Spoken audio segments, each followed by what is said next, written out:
Role-playing games have been one of the most popular genres of video games since the days of the text-only RPGs.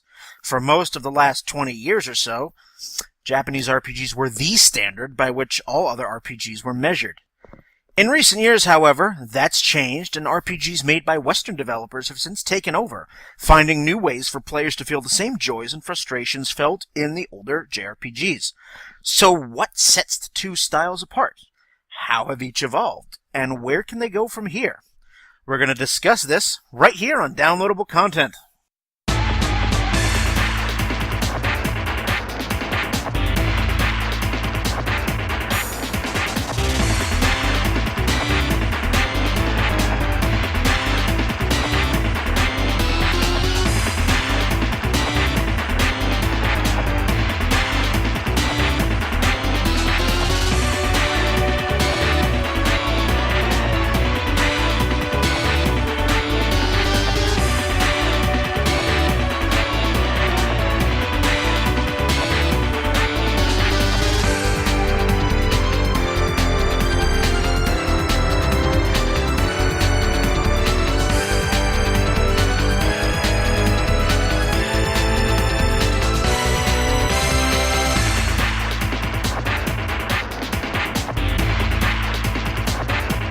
Hello everyone, welcome to Downloadable Content. I am Brian, and with me on this episode we have Ron.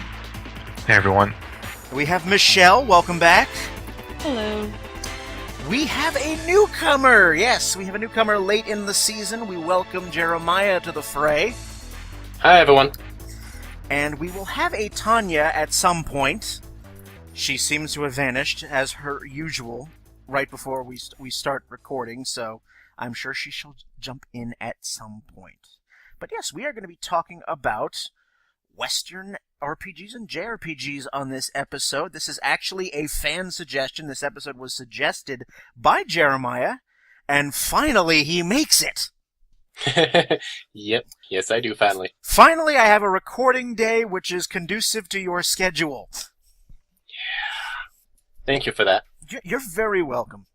You're absolutely very welcome. So, before we get to the discussion at hand, just want to remind everyone that every episode of Downloadable Content can be found on iTunes, YouTube, and Stitcher, and you can get in touch with us a variety of ways. You can get on Facebook at facebook.com/DLContent, at Twitter at DLContent, on Tumblr at dlcpodcast.tumblr.com. You can also email us dlcontent1@gmail.com.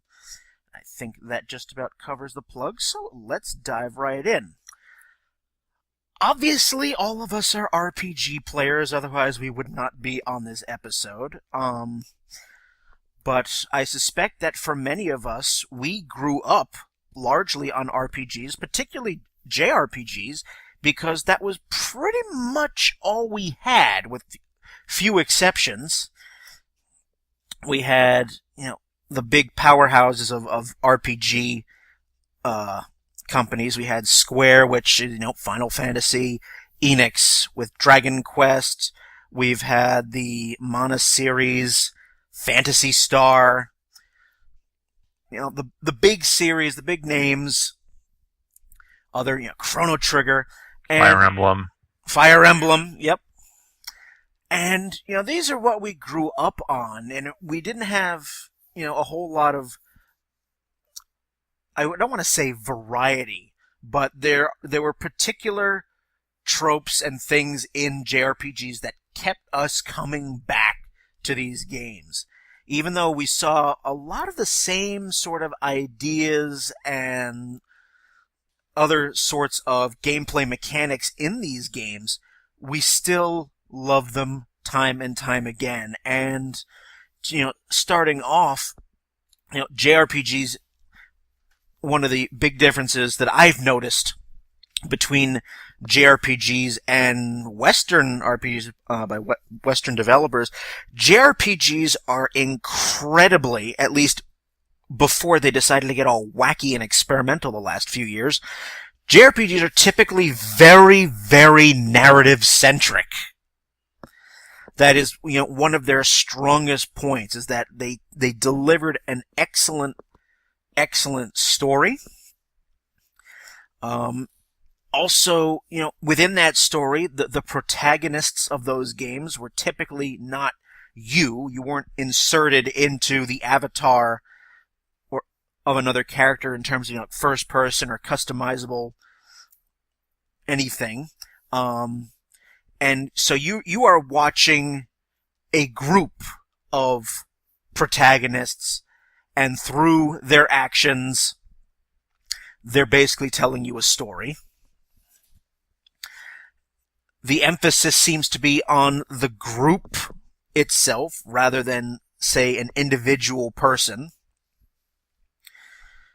Many JRPGs I've played, and a lot of others have played, one of the typical things you find is the sort of menu-based combat system.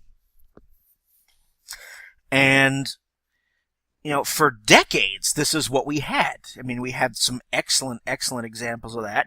We've already mentioned Final Fantasy and how most of the Final Fantasies, particularly in the classic era, used the active time battle system again and again and again.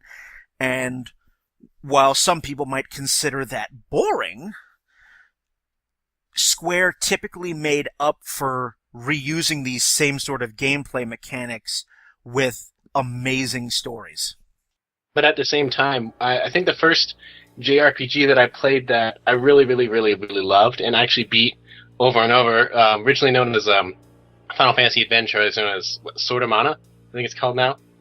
That was the first one I ever played that had the real-time battle system, and that's the first time I ever played an JRPG that I really, really could not put down, and then played it over and over on my Game Boy, original Game Boy, repeatedly.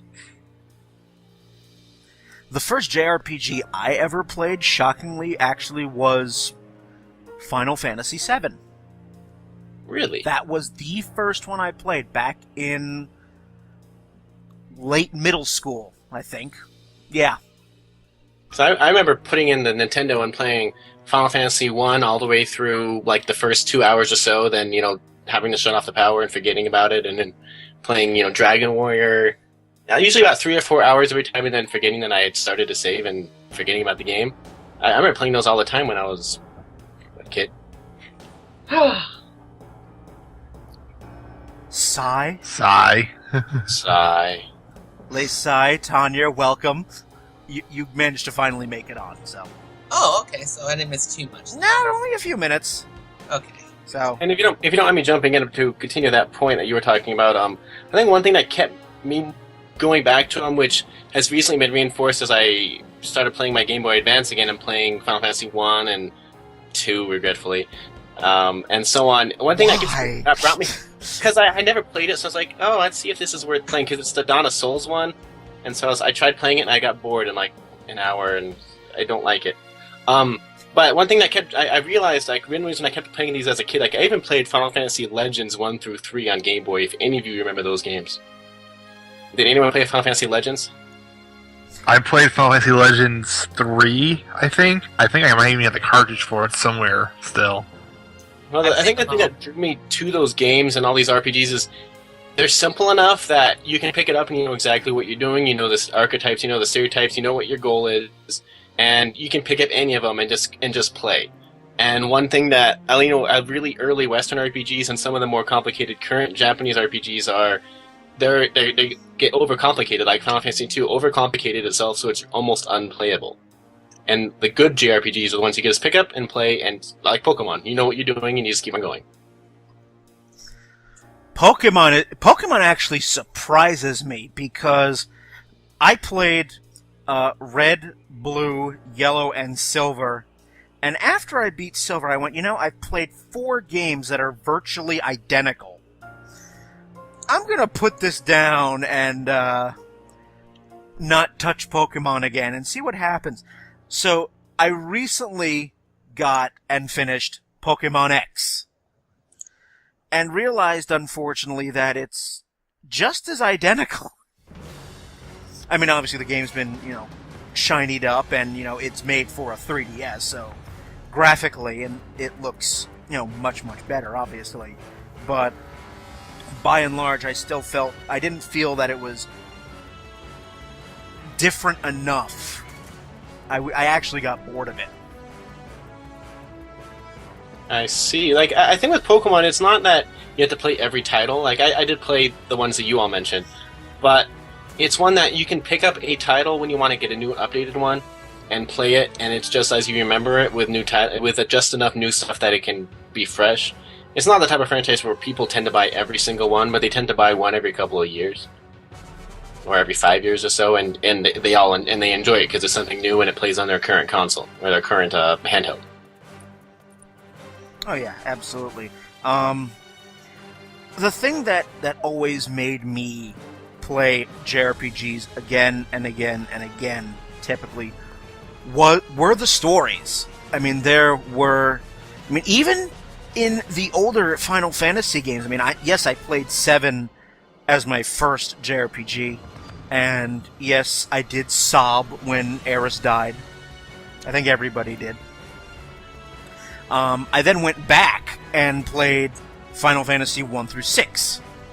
And, there are some moments in those where there's just some absolutely beautiful writing and very beautifully done emotional scenes and very interesting scenes. And it was that I enjoyed.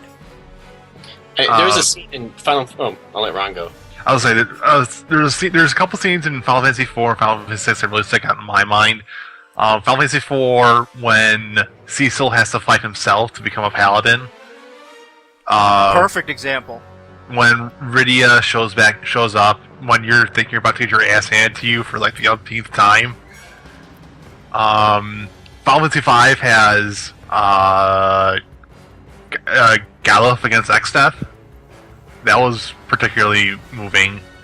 Final Fantasy VI has the opera scene, and there's also what else is there? Or just off a cliff. Yeah, there's also the whole world ending, and then the getting the band back together for one final loop around. And yep, it's Final Fantasy Adventure. I remember there's a scene with the Medusa where you're trying to save one of your companion's brothers because he got turned to stone and trying to get tears from a Medusa, and you kill the Medusa and the Medusa doesn't cry.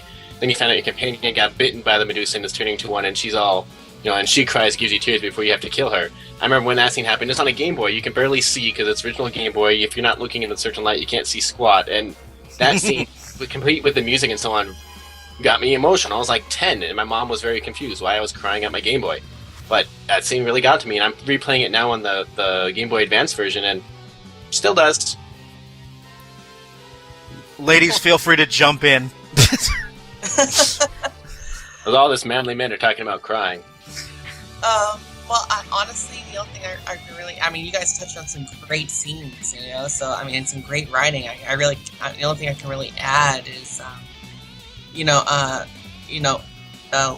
I believe one of you mentioned this already, but, or maybe you didn't, but with Final Fantasy VI, with Celeste, falling off, I should say, jumping off the cliff in that suicide dive, if you don't save Sid there, spoiler alert, I know, huh?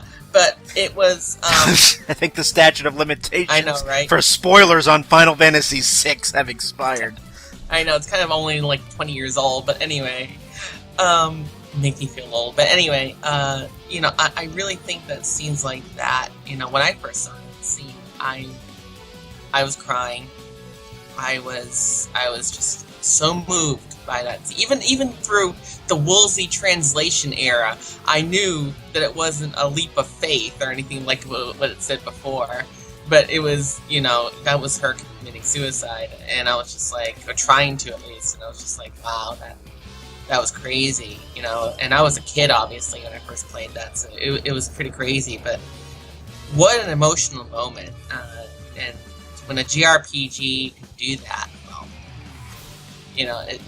that's the thing I think that kind of separates a JRPG from a Western RPG is, Western RPGs, they're to me, I mean, they have great stories. I love Elder Scrolls, I love Mass Effect, and so forth and so on, but to me, there's more of a focus on the emotional context of the story. Not so much in the character context of their emotions, but in the overall general emotional context of the story.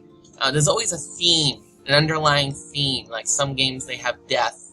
Some games have rebirth. Some games have, different kinds of, especially JRPGs, have a different kind of theme that runs throughout them. I don't normally see that in Western games. Western developed games, for RPGs, it's like, okay, in Elder Scrolls, I'm just going to go around and kick ass and take names, and and I'm going to defeat that boss, and I'm going to go and I'm going to ransack this person's apartment because I can. It's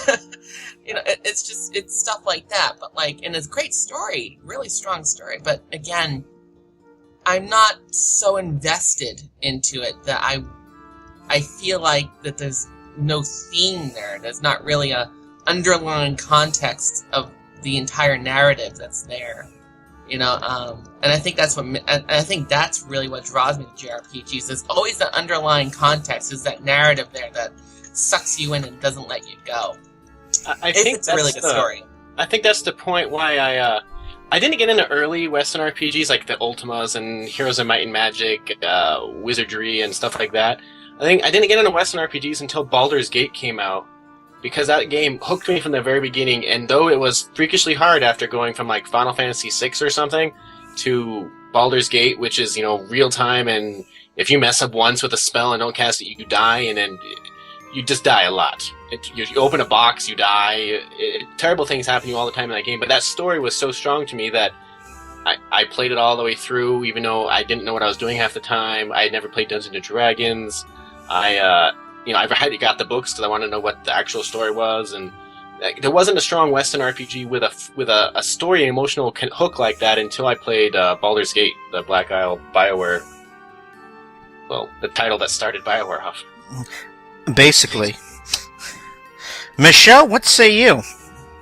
Talking about JRPGs and the emotions, more recent titles, like Infinite Undiscovery, I cried when Sigmund died, and then when all the Unblessed got killed towards the end, that one really messed me up for a little while, and I've replayed that game 3 times since I bought it. That's a 360 title. And Manic Hemia, that one made me sob like a little child.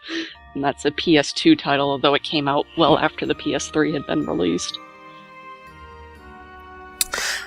Recent JRPGs that I really enjoyed. Lost Odyssey, which is on the 360. There's a scene now. That game is newer, so I will not reveal too many things in the way of spoilers, but there were certain moments in there that made me wibble. And that particular, and it even felt like a PlayStation era RPG too, because Lost Odyssey was 4 discs. I'm like, oh, I haven't seen one of you in a long time. But anyway. Another one that stands out to me is Xenoblade Chronicles. Well, on the yes. Wii. Yep. And the last story as well on the Wii. Yeah. There's a particular scene in that, early on, where you lose a companion. Yes, you do. And this, kind of sets tone. This is meant to be a kind of serious game. This is a very serious threat that's going to happen to all these people, and you are, for some reason, the only person that can wield the one thing that can kill these things. And that's actually, I know the plot point you're talking about. That's basically becomes the driving factor for the main character for a good half of the game, at least. And this is like a 90, 100-hour game too. Keep in mind, so your first 30, 40, 50 hours is all because of this one act. Yeah, it is. Yeah, I mean, and that game is probably, if not the longest game I've ever played. It's one of them. It took me almost 100 hours from beginning to end, and I didn't even do all the side quests. Yeah, the longest game I played was Final Fantasy XII, and that clocked in at 126 hours, I think. Kingdoms of Amular. 210. Oh, my issue with Kingdoms of Amalur was the 30-hour starting area. And then you have other JRPGs that sort of break with convention. I mean, I know that I am particularly used to the menu-based combat in JRPGs, and it becomes a test of reflexes. But I mean, I'm a masochist. Whenever I play the older Final Fantasy games, I set the active time battle bar to active instead of wait, so that I'm a masochist like that. I'm like, oh, I have to make this decision because the enemy is still attacking me. He's not going to sit there and go, all right, what are you going to do? Cast an item or a spell? I need to eat. Come on, just kill me and have done with it. But then you have the hack and slash type JRPGs. Then the first one that immediately comes to my brain is Kingdom Hearts. Or the Secret of Mana series. Secret of Mana, Yeah. That's another one. Yep. Last Story is another one of those too. Though it's quasi, because it also has strategy elements, but the Last Story is definitely one of those type of ones. So it also has the emotional hook. Like, if you know the last 2 hours of that game, oh gosh. The Castlevania series in general is pretty especially the later versions have a lot more RPG elements in them, and are still relatively hack and slash. Infinite Another one would Undiscovery be- is Oh, hack sorry. and slash, actually, too. What game? That's- Infinite Undiscovery. Infinite Undiscovery, yeah, I was just gonna say, yeah. And that presents a different mechanic because now things like battles are coming at you in real time. The Kingdom Hearts particularly, there's no, shift to a separate animation. It's right there. And that also leads to very interesting mechanics as well, because now instead of a menu-based system, you're, by and large, just mashing X. Or a combo-based system of some kind. Right. No, Kingdom Hearts has one where it's like various like X's and circles with leaps and jumps to do different particular moves, or hotkeying up particular spells so you can use like Fire or something like that. And they also, dabbled in different types of genres. I mean, a lot of... Well, I personally felt, just from my own experience with JRPGs, a lot of the games I played were more fantasy-oriented, but you definitely had some great ones that went into the realm of, say, science fiction. I'll give you Xenogears, Xenosaga, Parasite Eve, which is kind of a survival horror RPG. Oh, I haven't thought of Parasite Eve in years. Oh, wow. Yeah, that was a great one. That was an amazing one. Until the most recent game, and then it's like... I have the third birthday, and I'm a little hesitant to start it. I hate If you're a completist, you should. But I'm going to, but I'm probably going to want to heavily bathe myself after I'm done with it. I'm just gonna tell you right now, Brian. You're gonna want to destroy it after you're done playing it. I couldn't stand that game. Oh my god.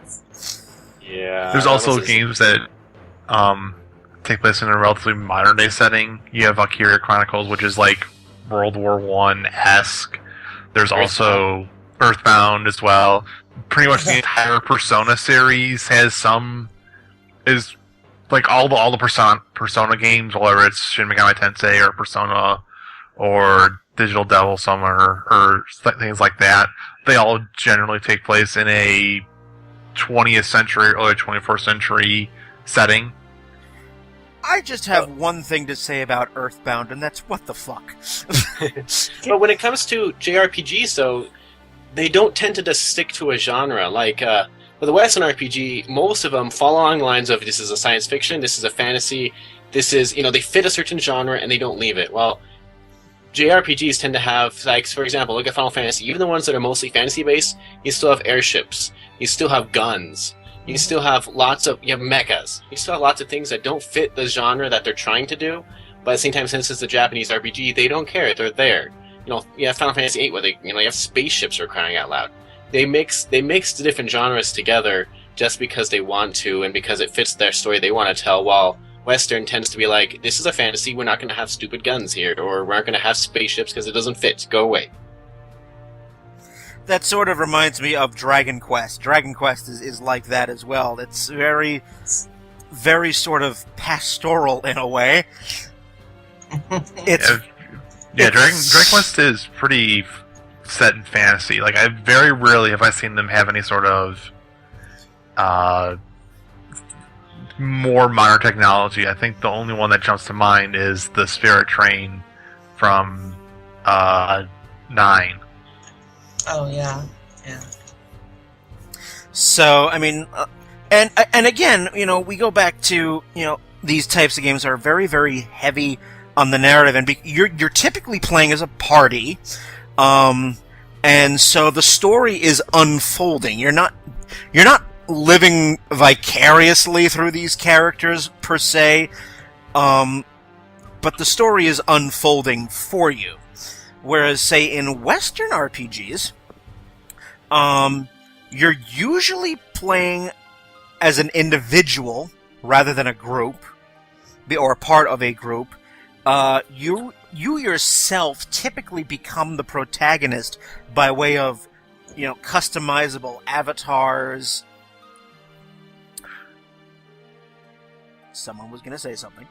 I was going to say sort of like a choose-your-own-adventure sort of thing where you have a particular setting, but then you, like Mass Effect and Skyrim and some of the more modern, more recent ones generally have a thing of, like, you create an avatar, generally speaking, more often than not, ends up being based around you, and then you end up having to, you get a bunch of, like, dialogue wheel options, like, here's the evil option, here's the neutral option, here's the good option, and then you kind of pick and choose between those, and then the world kind of changes based around what decisions you make.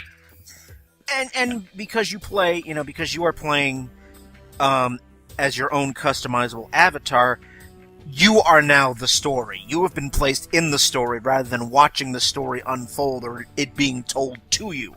You sort of create it. And I think that came from, because a lot of Western RPGs are influenced a lot by Dungeons and Dragons. So Wizards of the Coast has a lot of influence on a lot of the Western RPGs, directly or indirectly, and so with those you create your own character and you do your own adventures. And the games like Baldur's Gate and Neverwinter Nights, Icewind Dale, and all these ones, they're in that world, and so you create your own character and put it in the world to do this story, but you don't even have to do that story for most of the game if you don't want to. So a lot of it comes from Dungeons and Dragons being the type of choose-your-own-adventure game, while JRPGs tend to be, they will give us a story and we will play it, and like it or not.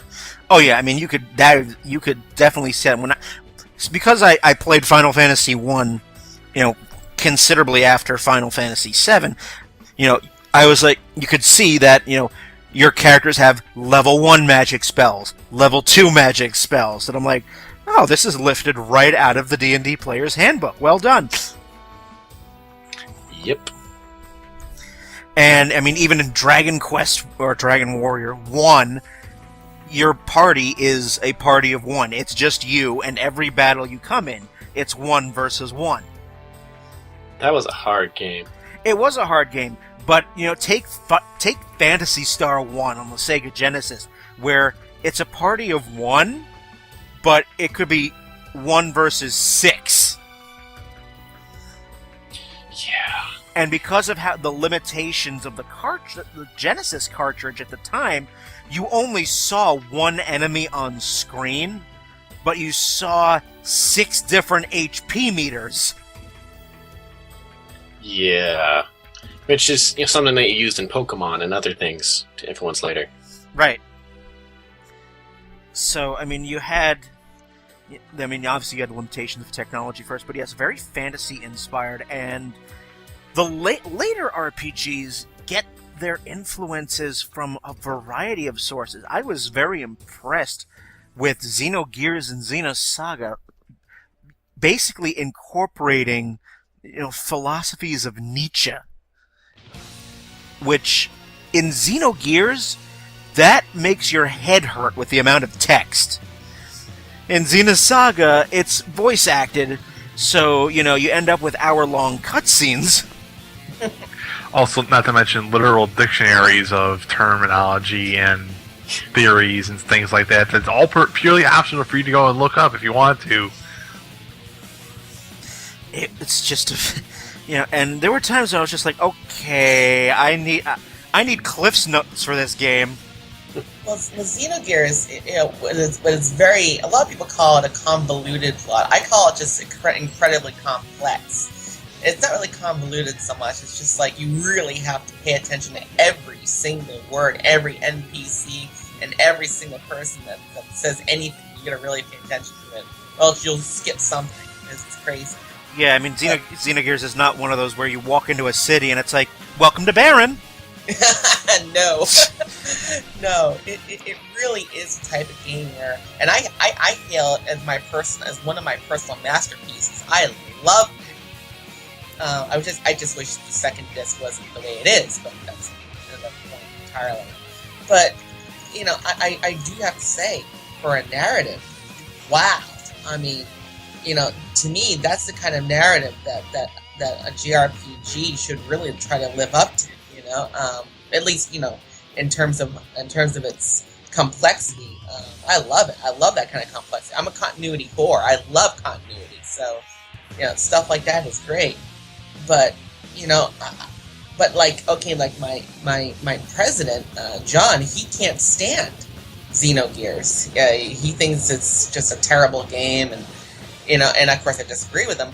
But the reason why he said, and he gave me his reasons why, and it really made me kind of go, wow, okay, I can kind of see what he's saying, where it got too complex at one point in the game. I'm not going to spoil it, obviously, but maybe I could spoil it. It's kind of old, but I don't know if I should. But at one point in the game, the really huge plot point is revealed after this epic catastrophe that happens. And it's so... And even though you kind of know already what it's going to be, when it's revealed, it's like just a blow in the face, and you realize your main character is flawed in so many ways. It's just like, whoa, hello, this is crazy. And it attacks something that just JRPGs don't attack.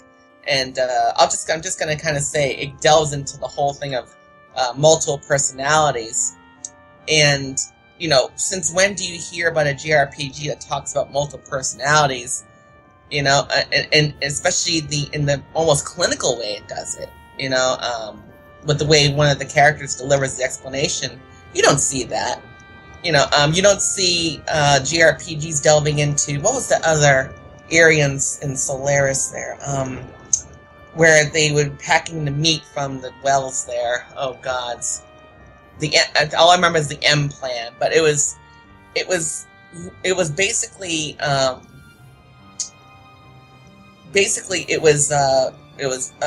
what was it called? Project Oh, I forget. It's been a long time since I played. Oh my god, it's the tip of my tongue. Not green. What was it? It was in a book. It was in a book, and I can't remember the name of it, and it's gonna kill me. Oh my god. You'll wake up in a blinding vision at 4 a.m., scream it, and that'll be that. It was this process basically where humans were turned into wells, and the wells were turned into food and medicine. And it's called Soylent Green. Soylent, thank you, the Soylent system. Thank you. Listen to my tongue, I couldn't think about it. Soylent Green is people. Soylent Green is people, and in that game, they had it.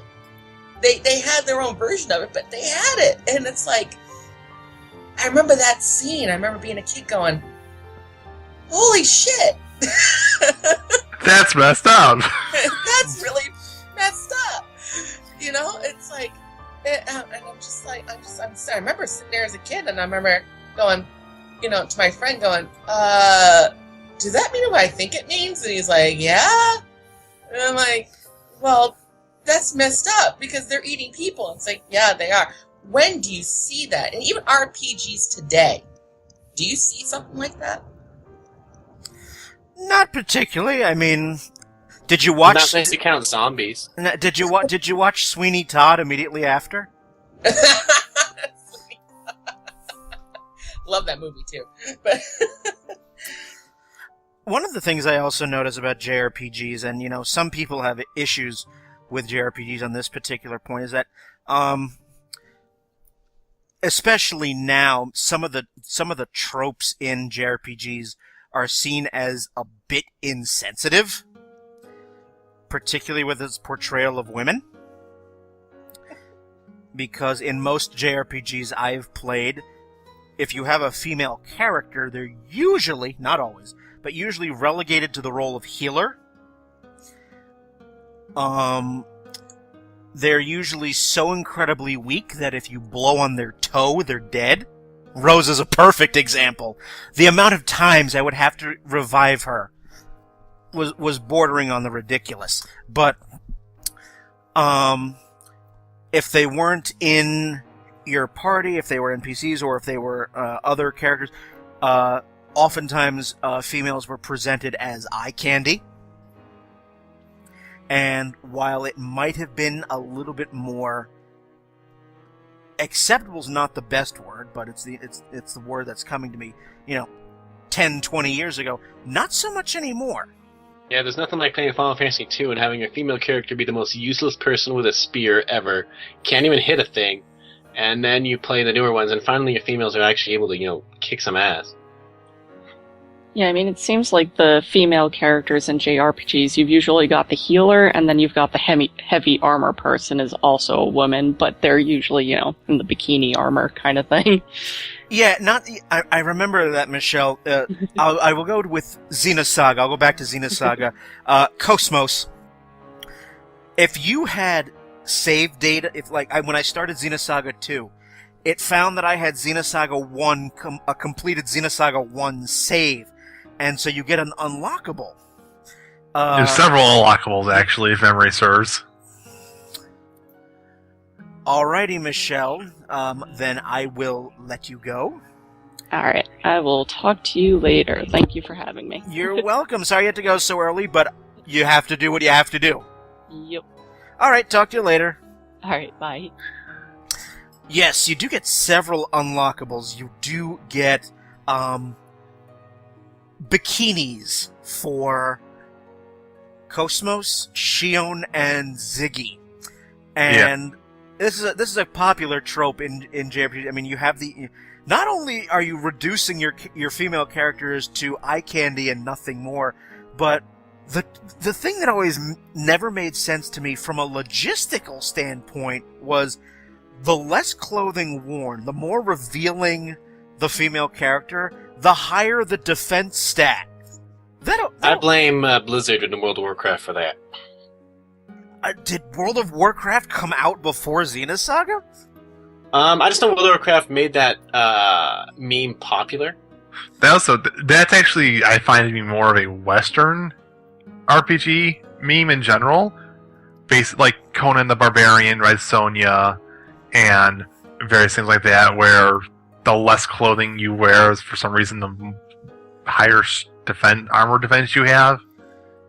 I mean, logistically that makes no fucking sense, but obviously it's not there. It's a bikini with a metal force field around the body. The developers did not put that in just because. I mean, let's not, beat around the bush here. And for those who aren't aware, Ziggy is a 14-year-old kid who... Yeah, that's Momo.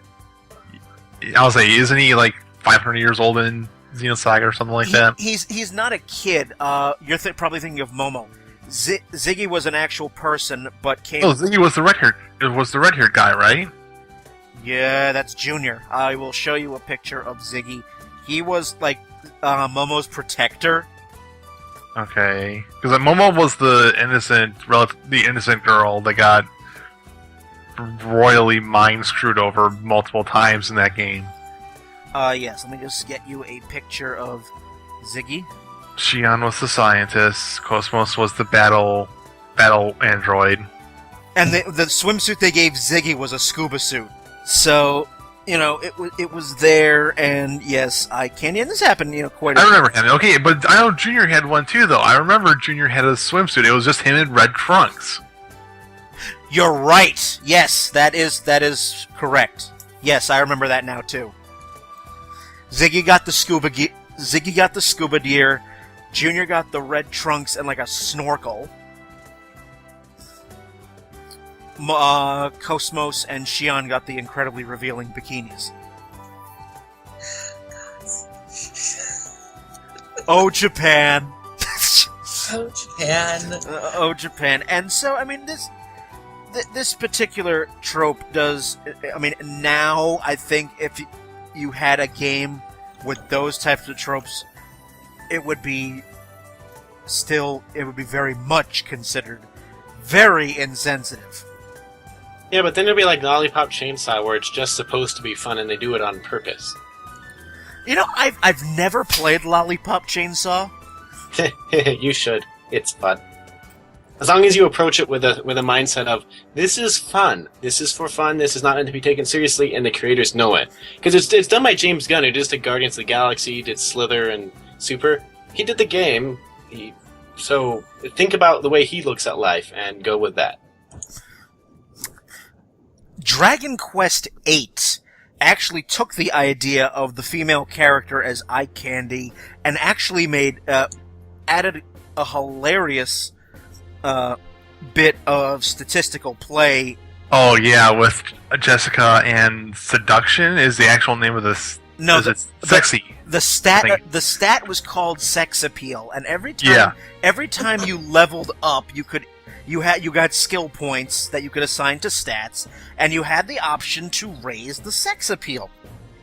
And what that did was that the higher that stat, the higher chance that an enemy wouldn't attack because he was so infatuated by Jessica, or more specifically, her massive breasts.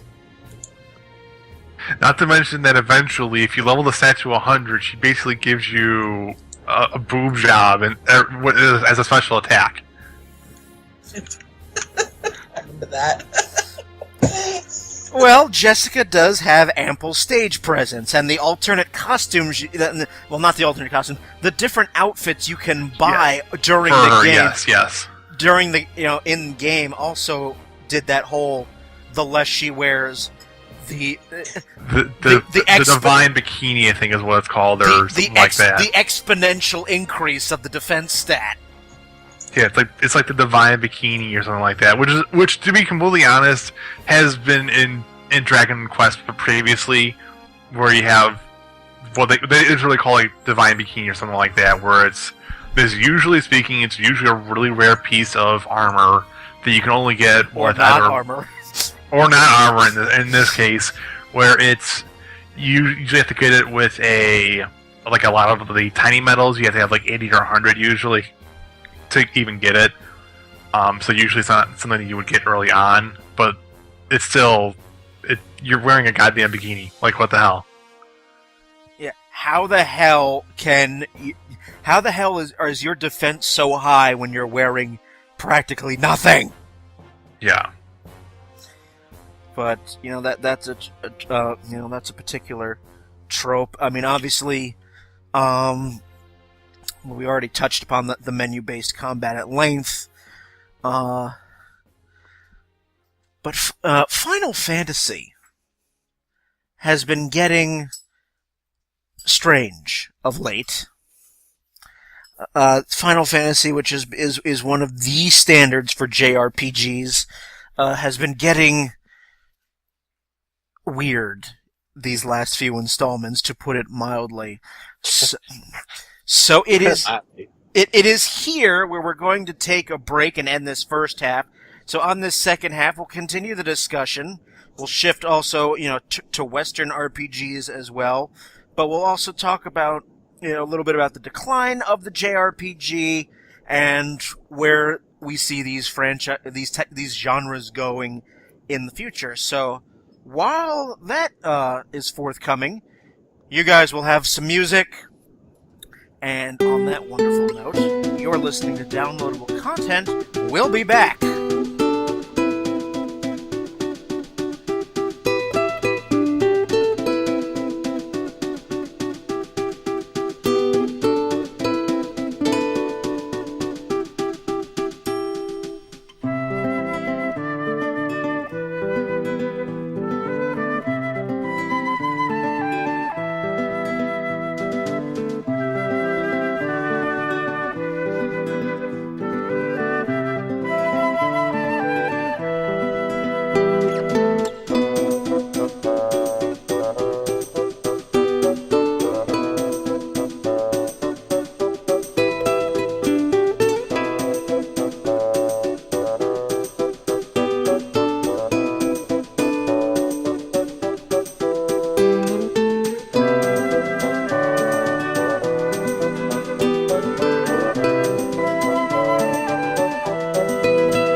Welcome back to Downloadable Content, everyone.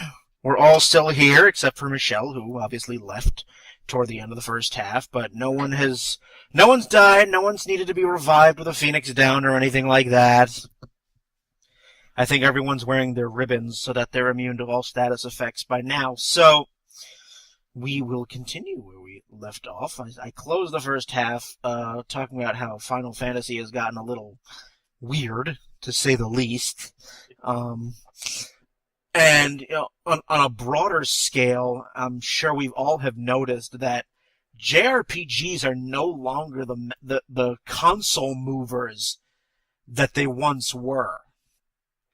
Yeah, I remember the day when I'd go to like any store and it'd be Final Fantasy VII and Final Fantasy VIII posters everywhere. It was available on PC, on every console, and no matter where you went, you could not escape them. But now, you might see a poster somewhere, but it's not plastered everywhere. JRPGs have long since fallen out of favor, and you know, despite the fact that they used to be the games to have, those were the ones that moved consoles, and you were, for game developers, they were guaranteed big sales. But I think there are a few reasons for that. I bring up Final Fantasy because it's a perfect example of probably the biggest reason. In which I feel that Square has kind of lost its way a bit, especially after the departure of some of the original creators of Final Fantasy, Uematsu, the composer, and the name I can't pronounce who actually invented the damn series. Because I think there was a definite drop in quality of the game. The narratives were not there. Hironobu Sakaguchi, that's who he was. And, you know, I think for a lot of people, especially ones who played the older games, it kind of started with 10. And it just kind of became a downhill slope from there. Well, I mean, with Western RPGs, Western developers starting to grow by this time, Western RPG game makers were finding that they could borrow a variety of game mechanics from other genres to be able to create that same sort of emotional highs and lows you could get from a JRPG, and that may have started to encroach on the JRPG's turf. I think the first Western RPG, you can correct me if you think I'm wrong, first Western RPG I recall that really, really became a must-buy, that people started turning towards Western versus JRPG, I think started with Baldur's Gate 2.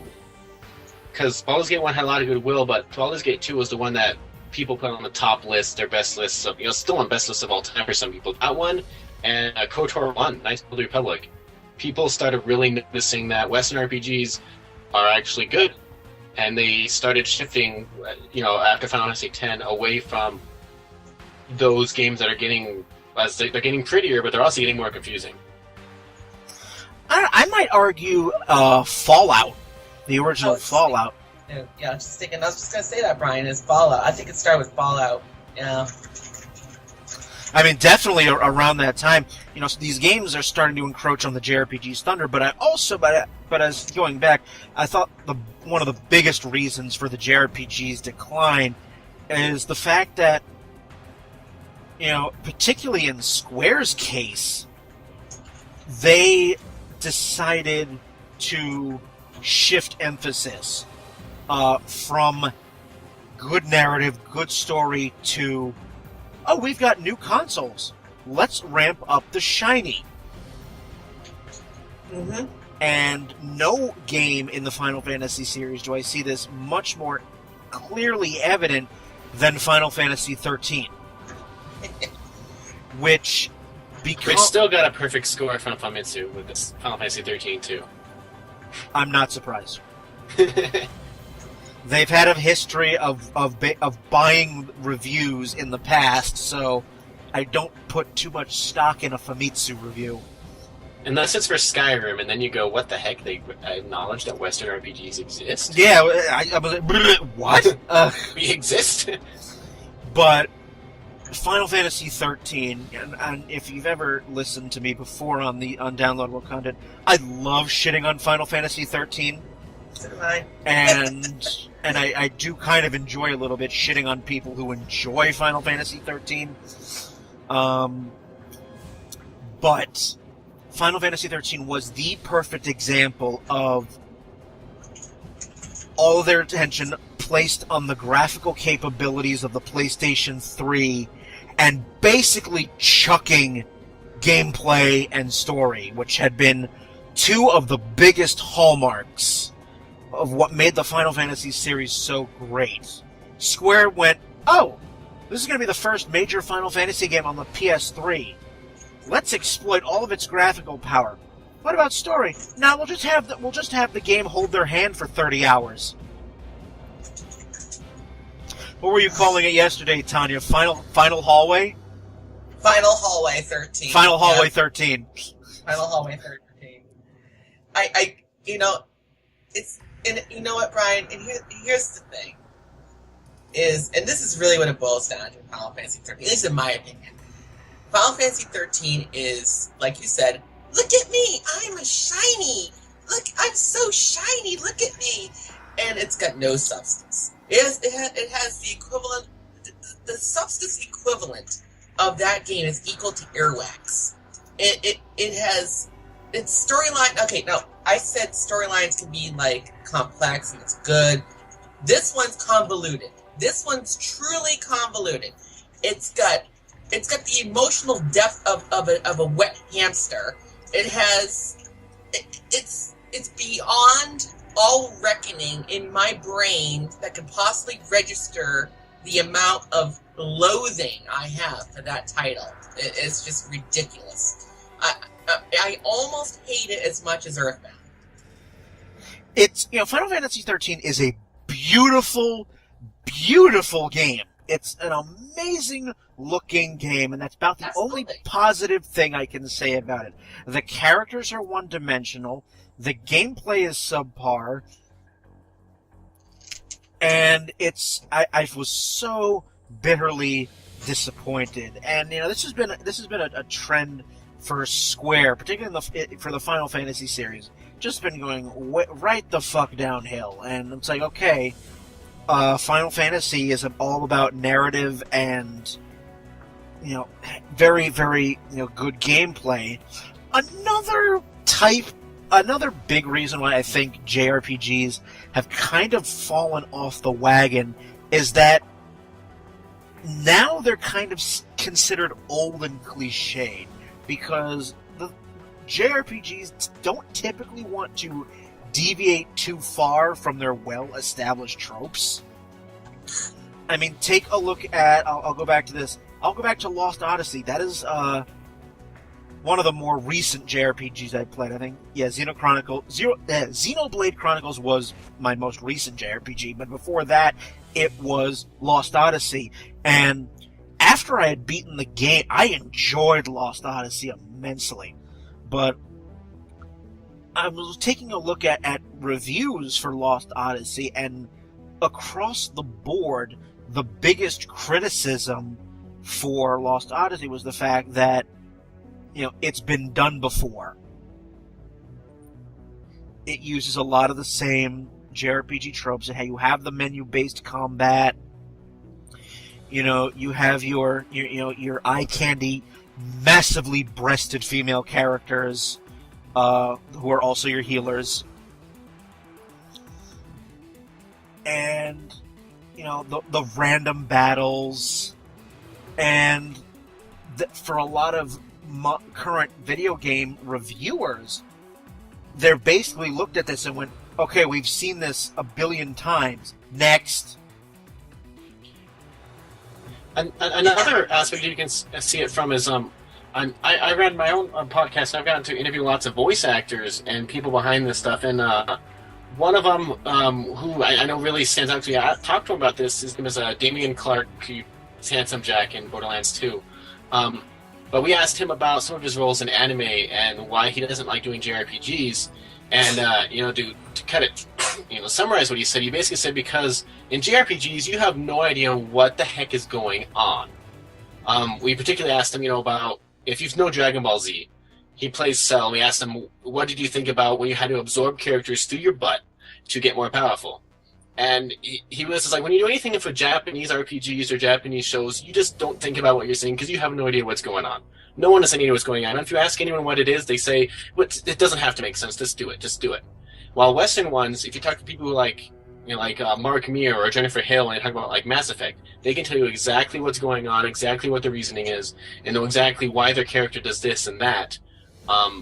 While the JRPG ones is just do it because it's in the story. And that's definitely a very different direction with how they make their games. Yeah, I have to agree with that. I mean, there's a lot of illogic when it comes to... I mean, a lot of people use, game logic as kind of a meme, but here's the thing. Western developers, and of course, being a Western developer, I count myself in that, is in our games as well. Even though our games are styled after JRPGs, they're so not. We not only try to avoid those certain tropes, we kind of poke fun at them in our own little subtle ways as well. But but sometimes we break them. We just completely smash them to pieces. I mean, and that's really, I think, what it really is, you have a game like, there we go, like Lost Odyssey, and I think it's a great game. I'm sure it's going to be awesome, and so when I start playing it, because I can't wait to, but like, it's got the tropes, and you're going into it going, well, okay, is this going to appeal to gamers of this generation? Absolutely not. You got to have a sort of logic that Western gamers are going to pick up on. In our games, we have that things make sense. There's a reason why our characters are doing what they're doing, and you can follow it. You don't get that in JRPGs, which again is why I think Final Fantasy 15, even though it's going to be an action RPG and it's going to be more Western than it is going to be JRPG, but I still think it's just not gonna be on the level that Western gamers nowadays are gonna be connected to. But that's just my opinion. Well, I certainly feel that with certainly older gamers. But here's another question for you. JRPGs are typically very narrative-heavy, very, very plot-laden, and you have to pay attention to the story. Do you think younger gamers have too short of an attention span for such plot-laden games? I think BioWare has proven with Mass Effect and Dragon Age that no, we can definitely, the younger gamers can definitely fall in love with a plot, a very in-depth plot full of emotion, full of choice and decisions, and it's fairly, Mass Effect series is 90 hours total for the whole series or something like that. 70 to 90, and then they can get everyone to fall in love with it. Not everyone has to play like a Skyrim where the plot's irrelevant to the entire thing. Western gamers have proven, Western developers have proven they can make RPGs with that plot, with the focus, as well as characters you love, as well as stuff that aren't going to outright offend you because it's genre tropes or stereotypes. They've proven we can do it on this side, and I think that's what's hurting JRPGs right now is JRPGs are still thinking they need to rely on their cultural stereotypes. We're just not following that anymore here. Yeah, again, it's become old hat. So, there's... We like physics now. It's not like Advent Children where you can, jump up in the air, throw someone, and the next person can be jumping up in the air a little higher for some reason and throw them in the air, and this whole line of people checking someone in the air. And it doesn't make sense because, as I said on the commentary, F physics, who cares? So I mean, JRPGs are having a little bit of an identity crisis, but I think that, for somebody like Square, I think they're going a bit too far with trying to change the formula. However, you do have some Japanese game makers who have taken up the mantle of making Western-style RPGs, i.e. Dark Souls. and Demon Souls, Oh, yes. which And you can also say with Square, Deus Ex. yep. So That's a very unsquare game. that's especially Dark Souls. If you are a glutton for punishment, it's made by From Software, but Western RPGs have now taken up the mantle because, as we said earlier, they have figured out a way. See, Western RPGs, Western game developers are not stuck in the mud usually in terms of sticking to established tropes. They will happily beg, borrow, and steal from other genres of games, I should say. We've mentioned, probably one of the best examples that I have personally played is the Mass Effect series. I love the Mass Effect series. I even enjoyed the ending. Yeah, I know. As did I. I loved that. I'm playing through that whole thing again right now that I got all the DLC. That's the ending. The ending was great. I'm currently plugging my way through Dragon Age, and when even first-person shooter games are incorporating RPG elements. I think Call of Duty has a leveling up system in its multiplayer. I think. I could be wrong. The leveling up system in most Call of Duties and Battlefields nowadays is usually just leveling up to get better guns or better modifications for said guns. Let's see, what else? The Elder Scrolls series, which, one of the things I love most about Skyrim is the fact that because this is true, because Western RPGs don't typically follow a linear story, you can put the game down for months, and then when you finally pick it up again 100 years later, you basically don't miss anything. It's back to, kicking ass. Because you are not... But if you put Xenoblade Chronicles down and you pick it up, you're like, I have no idea where I am, I need to start over. Well, that's because Xenoblade Chronicles is, not only is it a long game, it's a fairly laid work. Oh my god. Great game, but oof. One question I have about Square Enix is, they do all this weird crap with Final Fantasy now, but then they make games like Deus Ex Human Revolution, which is a Square Enix game, and yep, considered one of the best Western RPGs ever made. Where did they pull that out? I know the series is, they can't really change the series too much, but where do they go from making weird stuff, and then Deus Ex is just let's just release that game and see what happens? Honestly, I think I have an answer to that. It's because literally, everybody knows how big Square Enix is, obviously. But, they have different divisions that handle these games. I'm sure Deus Ex has more, is either their Western department, I'm sure maybe Square Enix America or Square Enix North America. I think it's Eidos. Was it Eidos? Oh, okay. Eidos. So yeah, the developer is Eidos. Oh wow! So Eidos. Okay, so there we go. Square Enix just published the game. Yeah, they published. But take a look at Tomb Raider. There's a perfect example. It's something that Square Enix put out, and from what I saw, they weren't actually expecting it to really be a killer app, but it turned out to be that way. But then they go, oh well, actually it didn't do as well because it only made a little bit more. It didn't sell 8 million copies, it sold 7 million copies. Yeah, exactly. So they're like, oh no, it's still a failure. And it's like, Just had a terrible thought of, think of Tomb Raider if it was made in the style of a Final Fantasy game, female wise. yeah. See what I mean? Ugh.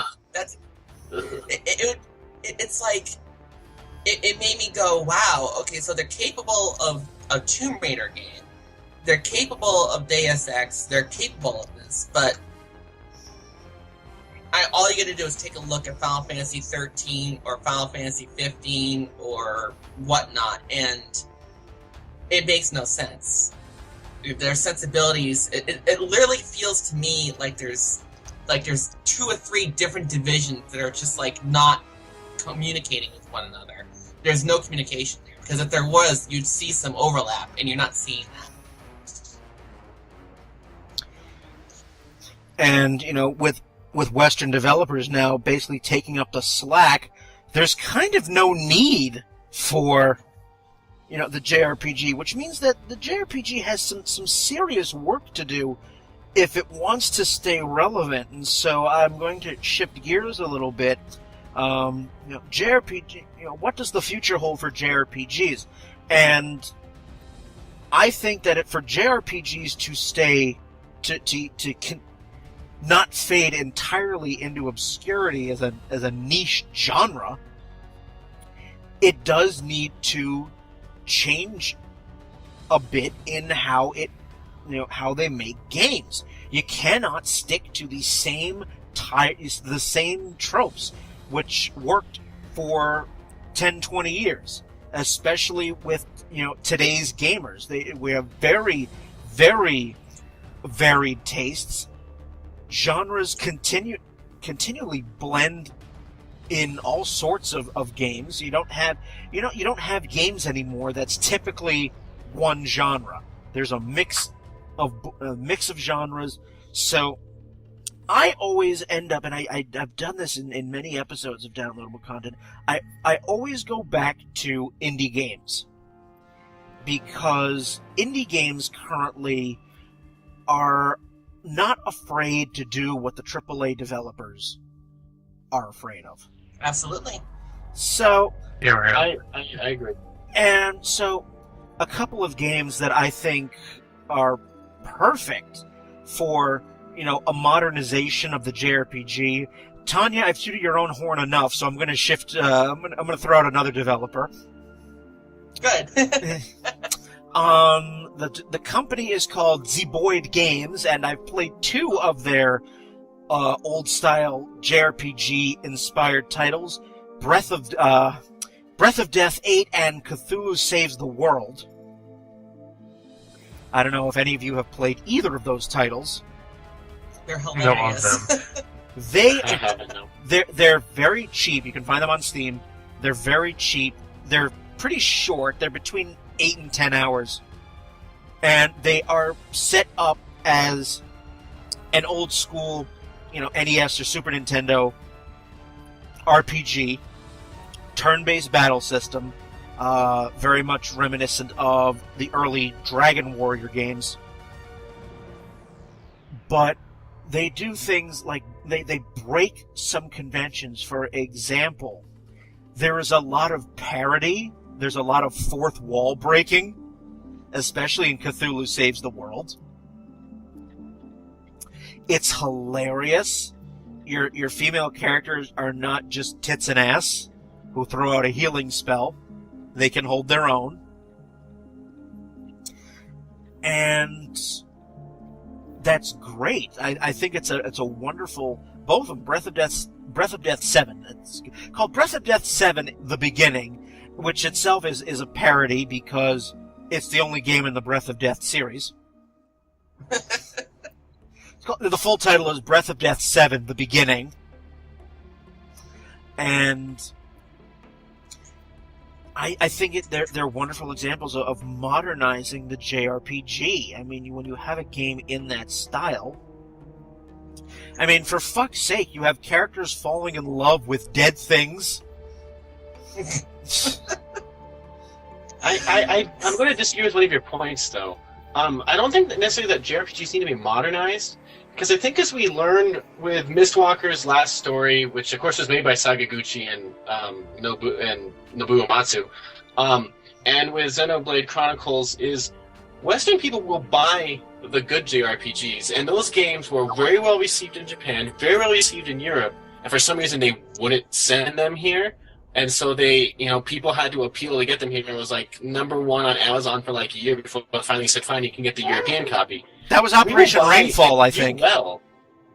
Yeah, we'll buy and review well JRPGs as long as we get the good ones. But the problem is Japan sits on the good ones and says, Americans will never buy this game. We're not going to release it there because why try? When we do, whenever the good ones come here, they buy them. whether it's on the Game Boy or whether it's, on the Wii or whatever, people will purchase them. But the problem is they send us the ones that are say, oh, this has a big title on it, let's put a Final Fantasy on it, which that started back in, with the original Game Boy, where they said, we'll put a Final Fantasy on this game so it'll sell. And, they did it with Secret of Mana and Saga and all this stuff. And that's what they're still doing today. They'll only put the ones with the big names on them because they think we won't buy anything else. Well, then here's the thing, and that's fine if you disagree with me. I like that. Games like Xenoblade Chronicles, which is a very good RPG. What makes that game stand out in the JRPG genre that made it, made it so very well received? Well, I know one thing is the gameplay. A lot of people really, really loved the gameplay of that game and the world design and how it actually used the Wii to... It used the Wii appropriately to explore this world. It's one of the most beautiful games on the Wii, which is saying a lot because the Wii games don't tend to be beautiful. I'm going to look at some of the things that people said about that game in their reviews. I know GameSpot said it drags JRPGs in the 21st century by modernizing genre's traits and gives us a pace that works. Eurogamer says it's a respect to the past, but at the same time, it gives us... Yeah, Bruce agrees too. It gives us stereotypes that... It doesn't give us the same old stereotypes we had before. It's a 16-bit era game, but with a modern sensibility. A lot of people... And it's fun. That's the biggest thing. It was a fun game. A lot of people recognize that. Same thing with The Last Story, which I think was mainly because of Sakaguchi, who tends to make fun games. And of course Nobu's music, which is beautiful in every way. But I don't think it was a game that was like above all the rest, but it combined a bunch of elements in a way that made it appealing to everyone, rather than saying, some games have good gameplay but terrible music. Some of JRPGs it's a beautiful to look at, has great music, but the story makes no sense at all. Or you hate the main protagonist because all he does is whine the entire time, like Final Fantasy VIII through everything. True. Actually, this game is the developer in a game I like to put out there. It's Pure Solar HD from Watermelon Games. I just recently finished that game and on Steam, and it was an amazing game. But it's a recent it's a recent game that was it's basically a Genesis game, just with visuals that have been updated. Not the sprites, but the overall visuals, landscape, and have been updated to HD graphics, and it's got that very distinct JRPG sensibility. But it was made by Western developers, and it doesn't feel like it was a JRPG. I mean, if you just go through the dialogue itself, it's so Western. It's got that feel to it. It's got that logic. It's got that. It just feels, and it's fun, and it's just exciting, and it just is different, and I like that. So kudos to them, for doing that, and I hope they're doing well. But yeah, I mean, I reiterate what he said. Absolutely, it's for Xenoblade Chronicles. I mean, it was a fun game. And JRPGs, I mean, you look at Final Fantasy like 13 or 13-2 or Lightning Returns for I can't get into, but Lightning Returns, I played it, I saw the gameplay, I saw an LP of it. It was ridiculous. That's literally what Square Enix thinks is what gamers want. They think they want that, and it's like, no, that's not fun. When is that fun? Tell me how that's fun. Xenoblade Chronicles is an amazing game, and it was made by an amazing developer, and it's just I really think that what you said earlier, Brian, about how after Final Fantasy X it just kind of went downhill. I say after Final Fantasy IX, but that's me. But it really did go. It Sakaguchi gets it. He gets what makes Western gamers tick. You know, and that's great. That's a great thing to have for a developer. But I tell you right now, Square Enix doesn't have a clue. It's because Square Enix makes amazing Game Boy titles. The titles they release on Game Boys, whether they're remakes or RPGs, they tend to be fantastic and fun, and you play the heck out of them. But when they go to like a console, when they have graphical capability, they're like, let's just vomit all over the screen, awesome graphics, and then, oh wait, we need a game with this. Crap. Why don't they just make it... If they're going to do that, why don't they just make another Advent Children type movie and do what they did with that one, where it's going to be a game and then just make a movie anyway instead? Because that's what they seem to be doing. Absolutely agreed, yep. So, I'm going through my Steam library now. I mean, there's some games that I really want to play. Evoland, which I've heard is really good. That's a game where you basically play through the history of RPGs. And the game graphically, you start off, playing at this top-down view. You start out your character's like an 8-bit sprite, and as the game progresses, the graphical quality improves as you go forward in generations of JRPGs. And actually, more than that, Brian, apparently also the gameplay changes up, where it goes from turn-based to action RPG to 3D turn-based, like ATB to action RPG. It's crazy. There's also another game that I want to play called The Last Remnant. I also have another RPG. This is made from a Western developer on Steam. It's called Saturday Morning RPG,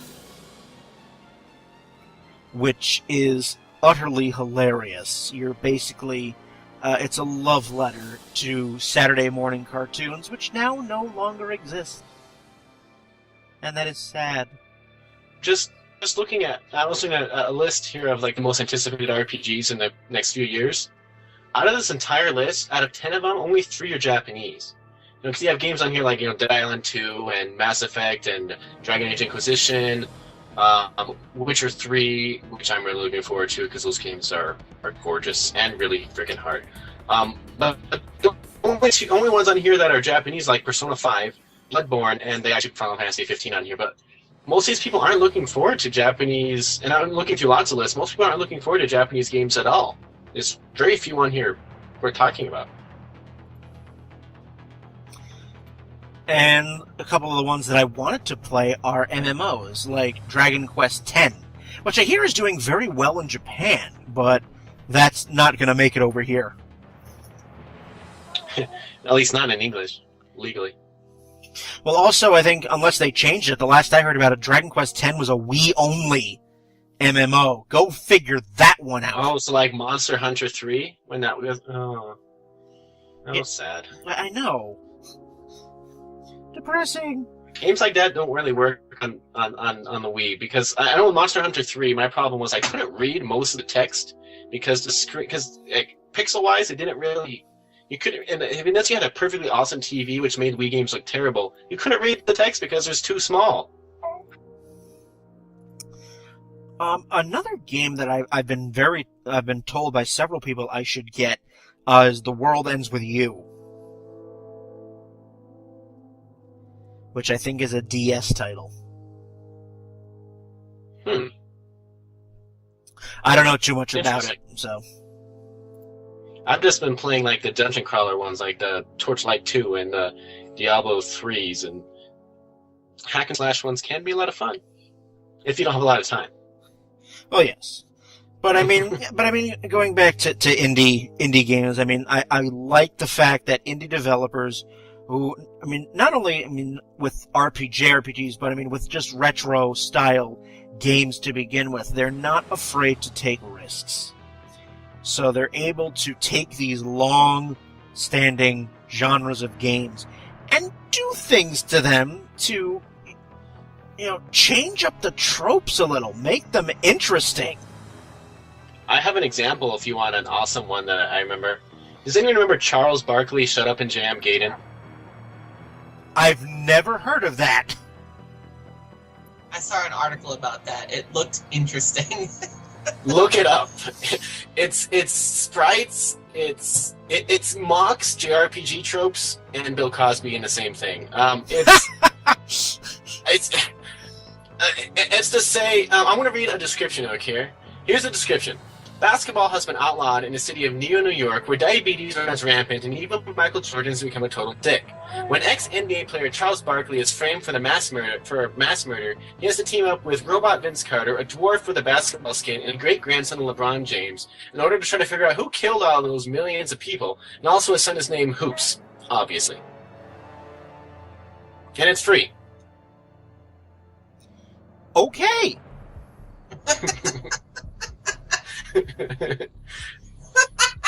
I kind of have a. You said you're making fun of Bill Cosby. Is everyone wearing like a Cosby sweater? There is someone who only talks like Cosby, and yeah, with the zippity zop and the floobity flop and the. Yep, and he's like the guy who has to give you information, and you have no idea what the heck he's saying. All right. Kind of reminds. Check out that game. It'll at least give you a smile. Kind of reminds me of the character of Senor Card Gauge from Homestar Runner, but. But be that as it may. Alrighty, so the last question I wish to pose to the group is where do we see Western RPGs and JRPGs going? I'll tackle this one first, I guess. I think Western RPGs are moving into the realm of they want to make fewer games, so rather than making sequels, they're going to make MMOs where they continuously update them. You saw that with the Old Republic. The resources into a game they can just continue making better and continue adding stuff. There's having more and more titles that cost hundreds of millions of dollars sometimes. I think that's, especially with BioWare and Blizzard, that's where they're hitting is they aren't going to have very many standalone titles, but a title that they can just keep on updating continuously rather than just every couple of years sequel. So you tend to think that Western RPGs are going to eventually more and more shift to either multiplayer or MMO, sort of. Yeah, I can see them making, say, like a Mass Effect universe game soon, where it's just going to be Mass Effect, and it'll do like they did with the Old Republic, where there's flashpoints and there's all these extra things to continuously add. Final Fantasy XI can be alive after 10 years and continuously add expansions. I think if they can find a way to make the pay model work, or find a way to keep funding it, I think MMOs are going to be the future of a lot of Western RPGs. I hope not, because I love my single-player experience. Well, play the Old Republic. It's a 200-hour single-player MMORPG. Each class. It'd be good if I was into Star Wars. But I'm not. Shame. Alright. Tanya, what say you?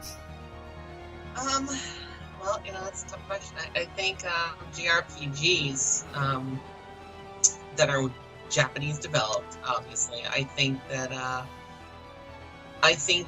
if they don't evolve, and I mean really evolve with Western, culture and whatnot, and they really break those tropes, then I think they're gonna actually just fade away. I think you're gonna have your Western RPGs, but those are gonna be, I think saying Western RPG is gonna take on a whole different meaning because of indies, like not just my company, but also plenty others that we mentioned. But you're gonna have these indies that are gonna be the big behemoth companies in the future, and they're gonna be churning out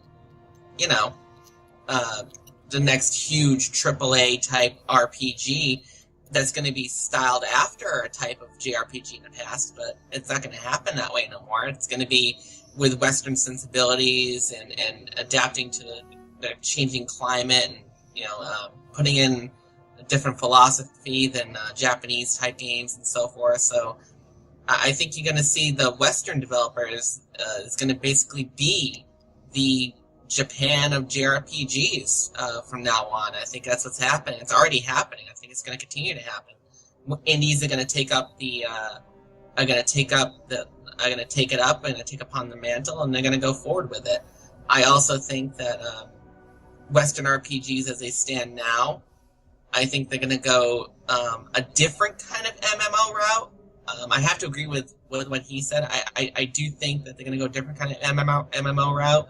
I think that's going to be more of a persistent online, in the browser type thing where, where it literally is that you can have a single player experience, but that it's mostly going to be multiplayer, and it's just going to be like, a constant, ever-evolving, changing world, and, so forth and so on. Basically like, World of Warcraft souped up. That's what I think. That's where I think it's all headed. Again, I kind of hope that it doesn't go completely into the MMO category, because I do like my single-player experiences. Although the mechanic that games like Dark Souls and Demon Souls uses, where you are playing single-player, but at the same time connected to everyone else on the PlayStation Network or Xbox Live playing that game, leaving little notes for you to either listen to or ignore at your peril. I could definitely see that. That's an enjoyable mechanic. So, Ron, the question I posed was, where do you see JRPGs and Western RPGs in the future? What prognosticate?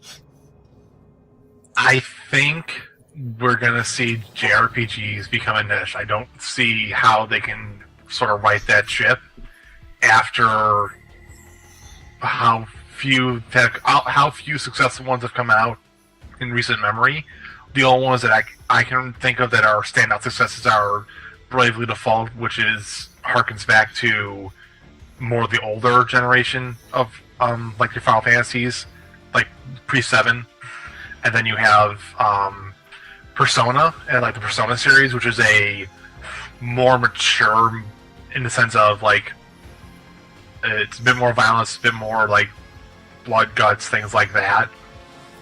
I don't see it being unless Final Fantasy 15 like blows my mind, which I just can't see at this point in time. I don't see how JRPGs don't fall into like a niche category. As for Western RPGs, I think you'll have your occasional AAA studio like BioWare or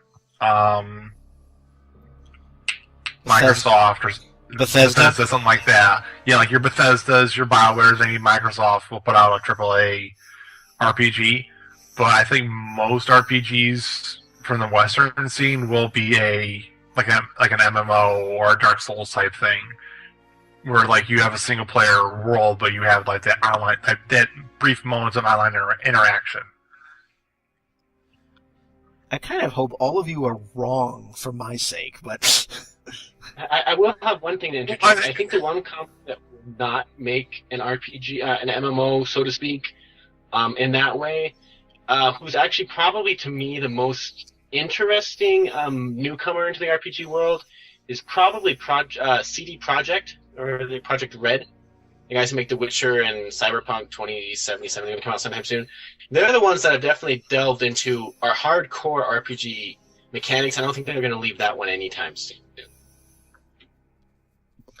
The Shadowrun game that's on the Shadowrun Return that's on Steam, right? That's a really good one that I like. My issue with it is that unless, like, for most studios, like, unless you're doing something like how Shadowrun did their game, where it's like they have the main game, and then they're gonna put out like a couple like separate separate storylines, or like different in like similar length in terms of gameplay. But I just don't see the development time being like years and years and years on most RPGs nowadays. Like, I don't see how that can be sustained when previous RPGs would take maybe a couple years at most to make, and most of that was just like space limitations more than anything else. Alrighty. Well, there we go. So, before I put a bow on this episode and bid y'all farewell, I will give Jeremiah a couple minutes to plug his own show, because I'm a good kid like that. So, Jeremiah, what do you do? So you can find my show. It's Bombad Radio, You can find us at bombardradio.com. We're on Facebook and Twitter, Stitcher, everywhere podcasts are, because that's what you do. We have shows out every Saturday. This Saturday, actually, I don't know when this is going to air, but this Saturday we actually have a futurologist. He's Travis Langley, hero, Batman and Psychology. So we like to talk about everything, video games, comics, movies, mainly the voice actors. If you want to hear us talk to voice actors in video games, we have pretty much everyone you can think of, from Jennifer Hale to we have Billy West coming up soon. We have Mark Meir. We've had Mark Meir's wife is even funnier than he is, because she wants to shoot him in the face. But we have lots of people like that. You can find it at bombardradio.com. Excellent. Well, thank you very much for that. Tanya, if you want to give a brief plug for any new listeners out there. I'll just do a real quick one. Obviously, I'm the CEO of Kasara Studios. We're currently releasing episode 2, War of the Abyss, the sequel to our first game, on November 14th of next month. So, there's a trailer up on our YouTube, so go check it out. And, yeah, it's going to be awesome. Looking forward to it. Well, there we go. So, my final plugs here again. If you have any questions, comments, anything you would like to add on this episode or any other episode of Downloadable Content, you can get in touch with us a variety of ways. You can get on Facebook, facebook.com/DLContent, on Twitter at DLContent, on Tumblr, dlcpodcast.tumblr.com. You can also email us, dlcontent1@gmail.com, and as always, all episodes can be found on iTunes, YouTube, and Stitcher. So there we are, and that's been a pretty good chat. So it remains for me to thank Ron, Tanya, and Jeremiah. Welcome, you finally made it, and thank you for the suggestion. Thank you for the suggestion for this episode. It was nice. Yeah, and you did a couple of other my suggestions, like continuing the Final Fantasy series with all the offshoots. That's right. That was yours too. So maybe you'll have more about StarCraft soon, and I'll talk about that. Or non-World of Warcraft games. Yes, there's also that. So again, thank you guys very, very much for being on this episode. And with that, I'm Brian. Have a good one, everybody.